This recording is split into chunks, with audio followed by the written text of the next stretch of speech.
Hey guys, so I happen to have some time to kill and thought I'd do a little talk today. I'm sitting at the side of the road, so I hope that you can hear me over the road noise.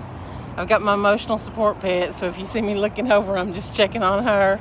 Um, what I've got on my mind today is one of the cognitive distortions, which is personalization. And if you don't know what that is, I'll give a couple of my favorite examples. One is for those of you who ever go to the nail salon, if you go to a nail salon where the people talk in Vietnamese and you hear them, they're working on your nails, and then one of them says to the other, whatever, and you think, oh, they're talking about me.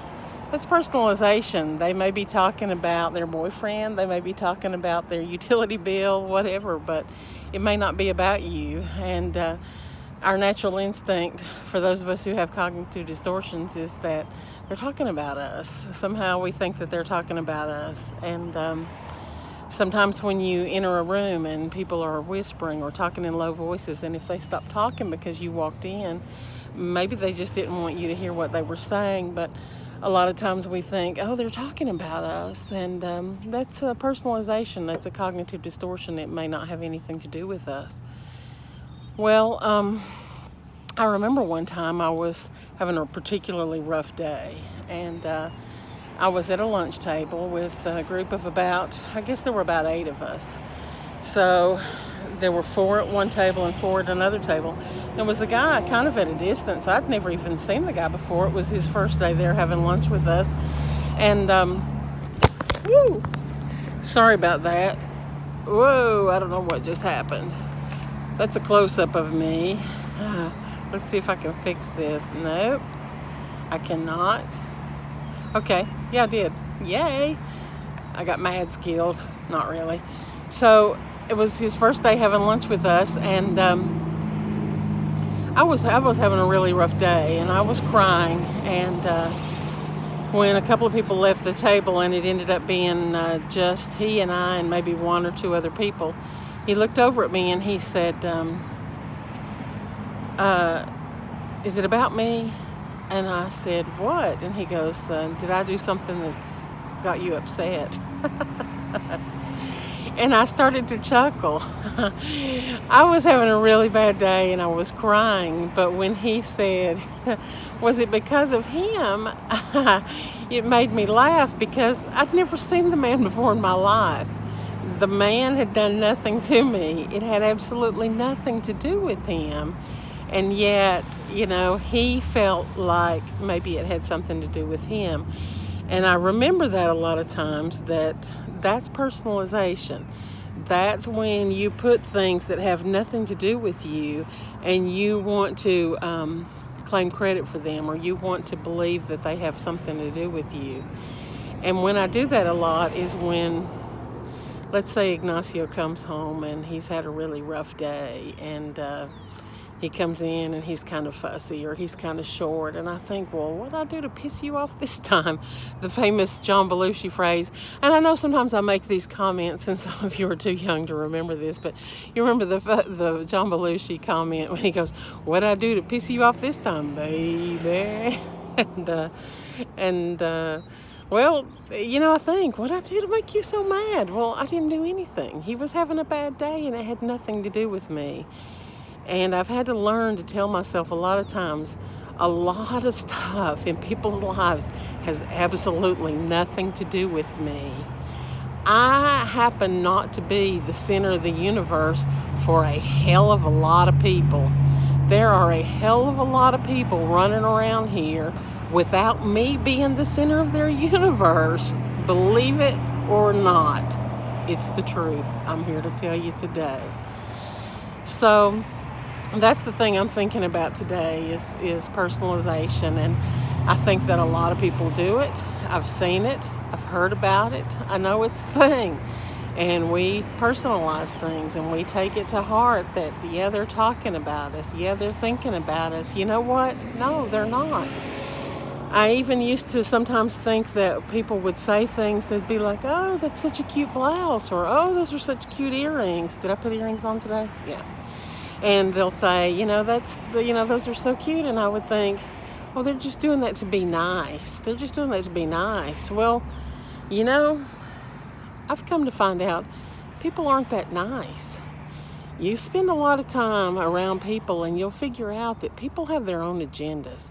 People have a lot of time they're spending thinking about themselves and what their goals are and what's on their mind and what's important to them. They're not wasting a lot of time on trying to figure out what's going to make me happy. That's just not their number one priority in life, is figuring out what's going to make me happy. They're not doing it to make me happy. They're doing it because maybe it did strike them as something that they like, or something that's attractive, or something that caught their eye. It has nothing to do with the fact that, they're trying to butter me up, or that they want to make my life better most of the time. So I know that a lot of you have probably had incidents where, somebody's been upset or somebody's been kind of crabby, and you're thinking, yeah, what did I do to make you mad? And you worry about it and you think about it, because I do that. I worry about it and I think about it, and I'm like, what did I do? What did I say? Why are they so upset? Maybe because their boss called them into the office and told them, straighten up and fly right or you're going to lose your job. And then I see them 10 minutes later and they're all huffy and puffy, or they're sad, or they're mad, or whatever they happen to be feeling. And I'm thinking it's all about me. They got bigger problems. They got bigger fish to fry than me. And whatever I've got going on in my head, it has nothing to do with me. And I think that we'd be a lot better off if a lot of times that we realize that it isn't always about us. And it's easy for me sometimes when I'm pulling out something out of the refrigerator and Ignacio goes, what are you doing? I'm like, I'm getting out some Coke. And he's like, well, I'm not thirsty. It's easy for me to say to him, you know what? It's not always about you. But funny thing is, a lot of times in my head, it's always about me. And I know I'm not the only one. I know that sometimes you think it's always about you. I know I'm not the only one. And that's okay. We're all like that. We all do that to some degree. At some time, we all do that. We all think, what have I done? Or is it about me? Or what are they thinking? It isn't that important. It isn't that important what they're thinking. It isn't that important what they're feeling, because it's not about you. As long as you're not doing anything wrong or not doing anything upsetting, then try to let it go and just think, I don't know where they've been the last half hour. Maybe they've had a rough day. Sometimes in the store, that happens a lot of times. In the store, you run into somebody and maybe it's a cashier and she's kind of short. And I think to myself, man, she was kind of hateful. Well, maybe she had somebody in line before me who gave her a really hard time because their credit card didn't work. I've been behind people in line who have given the cashier a really, really hard time because their credit card didn't work. Like it's her fault that their credit card didn't work, or their debit card didn't work, or whatever. Trust me, it's probably not the cashier's fault your debit card doesn't work. It's happened. I've seen it in gas stations before, where the people get all upset because their debit card doesn't work, and they take it out on the cashier.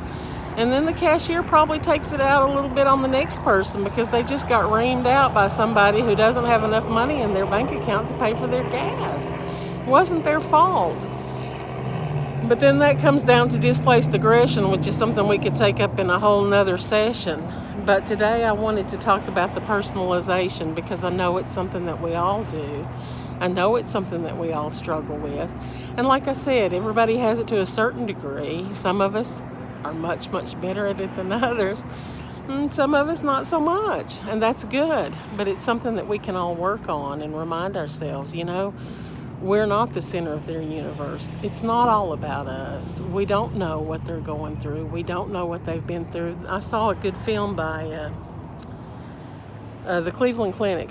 The Cleveland Clinic is one of the best hospitals in the country. And it shows these people walking through life, and we see them after they've just gotten a diagnosis of cancer, or just after they've found out that a loved one has died, or just after they've gotten the best news that their cancer is in remission, or whatever.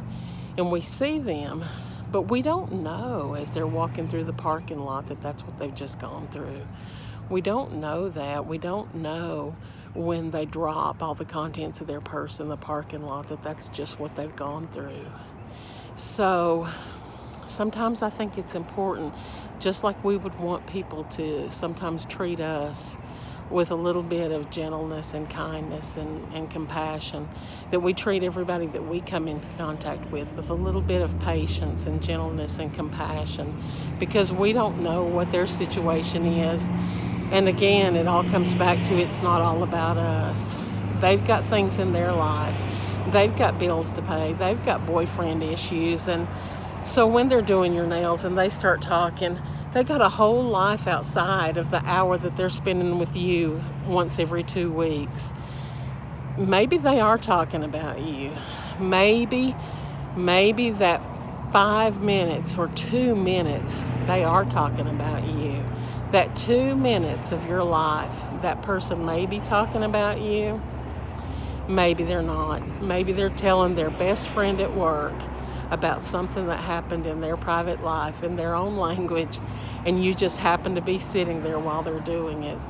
So just think about that sometimes when these sort of temptations crawl into your head about how people are talking about you. Maybe those two people that are at work whispering, maybe they just heard that, the business is going to shut down, or maybe they just heard that somebody was about to get fired, and maybe they don't want everybody to know what they heard, and that's why when you walk up they got quiet, because it didn't have anything to do with you. And maybe they just didn't want to be, spreading the gossip any further than they were. So just keep that in mind. That's one that I think about a lot, is personalization, and I'm really guilty of doing it, and I try really hard not to. I battle with it a lot. I got lots of battles that I battle, but that's one of the ones that I work on, and I hope this helps you today. I hope that today you can recognize sometime in your life when you deal with personalization, and maybe the next time you'll be a little kinder and gentler with the people who are around you, and you'll realize that you're not maybe the center of their universe, and you'll let it go and just move on with a happier, better, gentler, kinder life.